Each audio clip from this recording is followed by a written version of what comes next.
Hey everyone, Scott Leune here from Breakaway Seminar, and I've got a couple questions. What are the main barriers to entry for new patients? Do you know them? Are you thinking about them? Another question, why is it important to standardize appointment times?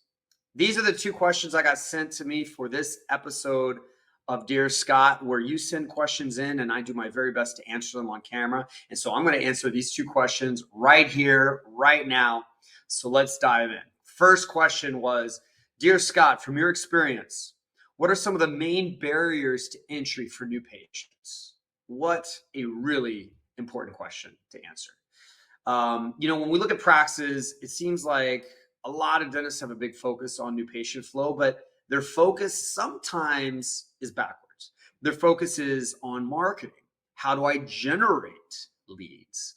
But it's so much cheaper and faster and easier to maybe focus on removing barriers to the existing leads we already get instead of just focusing on buying more and more leads. So let's talk about that, the barriers to entry for a new patient. So where do new patients come from? They can come from a lot of places, obviously. Let's assume right now a lot of new patients are going to be coming from our marketing efforts. So the first barrier to entry we have here is that the marketing message itself was not crafted in a way that speaks to a new patient clicking and converting. So I see a lot of marketing messages done incorrectly where we might be marketing, for example, CEREC crowns. What is a CEREC crown? Same day crowns, all about the crown, the crown, the crown, when that ad instead should be about why someone needs a crown. Tooth pain, broken teeth, that we should be crafting the message around the patient's viewpoint and not the doctor's viewpoint of fixing the issue. Patients are not going to respond nearly as well to learning about what a crown is as compared to learning about how to fix the problem they feel. And so that's the first barrier we sometimes build on accident is we craft our messages incorrectly. We get a lead, but the lead bounces off because they don't see the copy in the way they think. Then the next barrier, if they do click to the copy and where does that click go to? It needs to land on a landing page, not a home page. A landing page that's been built all around that ad.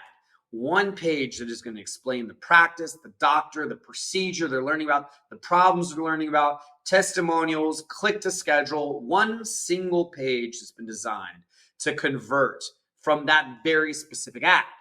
So that means every type of ad is getting a new landing page built for it. That causes much better conversion than sending that click to your homepage. The company that we use for all of my practices is dentalmarketing.com. They are the masters at doing digital advertisements in a way that converts these leads at a high rate. So if you don't have a marketing firm, I encourage you to talk to them. They're doing all the marketing for all of our practices across the country. We're very, very happy with that. Now, what's another barrier to entry? They get the right ad. Of course, the right demographic makeup, the right bid, all the right science behind that ad. They get to a landing page and that converts them to call to schedule. Perfect. Now they call. Next barrier is we don't answer. We don't answer the phone. And you may not think it's a problem, but the national average says that 32% of calls go unanswered. So about a third of all new patient calls are never answered. And we know from our tracking that when a new patient calls, and we miss the call, they don't keep calling us back. They call the next practice. They schedule someone else. If we miss that call, we lose that patient. So we have to answer that call. And there's a lot of different strategies in setting up your phone system. A lot of things we teach on staffing and technology in our Business Masters seminar that I'm not going to go into right now. But one thing I do want to mention is that if we utilize a virtual set of schedulers, like a virtual dental scheduling center as a backup to save all of our missed calls, that will overnight lower the barrier to entry to get a call answered. And so that's one thing you can consider doing is having a virtual scheduling center as your backup to answer every call you miss from a new patient. All right, now we answer the call. Great. What's the next barrier to entry? Our policies cause patients to bounce off the call. Some examples of this are that we are not in network with an insurance company, or we do not accept Medicaid. Obviously, patients looking for that would not convert. So it's a barrier to entry for those people. Another barrier, we're not open after work, after school, or on the weekends. Another policy is charging a whole lot of money for the first visit if you don't have insurance. If we have some sort of special to lower that fee, that lowers the barrier to entry for the non-insurance patient. Another policy, our schedule's so booked out, you got to wait 6 weeks to get in, or 4 weeks. Those are barriers that cause that new patient to not schedule. All right, so policies become a barrier.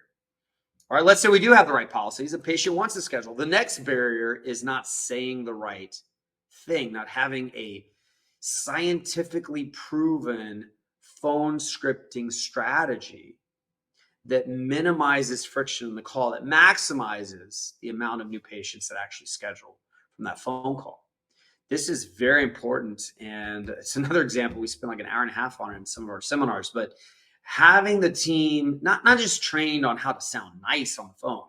It's really not about that. It's about taking control of the conversation in a way that you can seamlessly move a patient to scheduling an appointment that feels really natural and really safe. When we say things in a certain way with a certain kind of focus, that patient phone call happens very easily right into an appointment. And that is something that we need to do. All right. So there's a handful of barriers to, to new patients getting in the practice. So I hope that helps you, whoever sent me that question in. There's a lot of lessons to be learned in each one of those barriers, and the practices that lower each one of those will get more patients per month and will grow exponentially more over the years as those extra new patients refer others who refer others and who refer others, all through the lower barriers to entry in your practice. All right, that was the first question. Next question, can you speak to why it is important to standardize appointment times? All right. This is a very interesting topic because, if I were to ask your front office person or your dental assistant, your treatment coordinator, how much time do you schedule for a crown for your doc? They might say something like an hour. And I'm like, okay, well, how much time do you schedule if it's a crown, an OL, and 2 MODs? Hour and a half.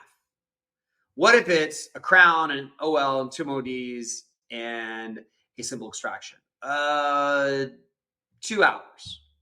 And what they're doing is guessing. They're guessing. Is an OL and an MOD, does that take as much time as 2 OLs or 2 MODs? They're guessing. And all day long, every day as appointments are being scheduled, people are basically guessing how much time you need. That's why sometimes in your career, you've had an appointment for like 5 MODs on an adult and you only had 20 minutes. You're like, what the hell? Like, how am I going to do that? Or you were scheduled for an implant crown impression. It takes you like no time. But they gave you an hour and a half because it had the word implant in it, right? Like, all of that's bad. And it results in both massive stress when you don't have enough time and lower production when you have too much time. And your day can end up feeling like catching up, kind of nothing to do, catching up, nothing to do. And that is high intensity stress of being a dentist. It's just not a productive, sane way to run a schedule. So what I teach is to create a system where every appointment has a very specific, accurate amount of time based on the procedures within that appointment. So an occlusal lingual filling is going to get less time than an occlusal mesial, because the mesial surface takes longer than a lingual surface. surface. So now imagine kind of a calculator sheet that says, hey, every surface of filling gets this amount of time if it's an easy surface, maybe 5 minutes of surface, 10 minutes of surface if it's a hard surface. A crown's going to get, 40 minutes of doctor time and 30 minutes of assistant time. And extraction is going to get 20 minutes. And suddenly when you have this chart that says, hey, every procedure gets this amount of time, then you can create any weird combination inside of an appointment and add up the exact amount of time you need. And that means that every appointment you have has the right amount of time with the right amount of buffer in it, so that you are minimizing running behind and minimizing wasting time. And therefore your production is where it should be. See, every appointment you have in your schedule should be the least amount of time possible to do the procedure and to account for everything that might go wrong and to give yourself time to do a hygiene exam. What are things that can go wrong? Patient doesn't get numb quickly. They don't show up on time. The distal surface of number 2 is taking you longer than expected. Those are normal things that happen all the time. So we need time to do the procedure, and then we need time to deal with the challenge of the procedure, and we need time to also do a hygiene exam. And we don't need a single minute more, but we better have every single minute I just described.